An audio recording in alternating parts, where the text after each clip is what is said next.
Okay, so am I the only one who is completely, totally baffled by the airport theory, right? Where people are going to the airport, right? The whole idea is that we get to the airport way earlier than we need to be, and so the airport theory is showing like, let's get to the airport barely in time just to make our flight and see if we make it.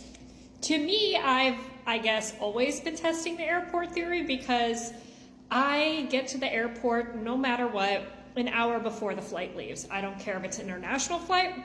I don't care about anything. And I'm talking about an hour before the flight departs, not an hour before boarding. I didn't know that that was the threshold. It was like, oh, let's make sure we're there at enough time before boarding.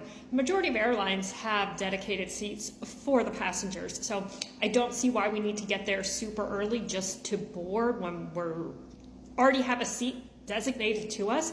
I have never missed a flight over this. In fact, I would rather miss a flight than show up to the airport 2-3 hours earlier. I never ever check a bag though, so full disclosure there. I don't care if I'm gone for 2 days or 2 months, I am not checking a bag. The amount of additional stress and time that it takes to check my bag, and then after I get off the flight to then go and pick up my bag off of the carousel, is utter nonsense to me, and I cannot be bothered.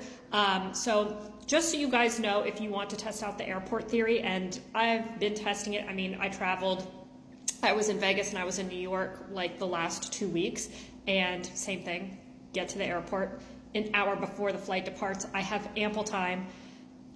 I always just thought that that was the norm. I didn't think people were actually getting there super, super, super early. I like to go through security, and as I'm done through security, have time to maybe go to the restroom, grab something to eat or drink, and then immediately board the plane. There is no downtime at the airport. Cannot be bothered.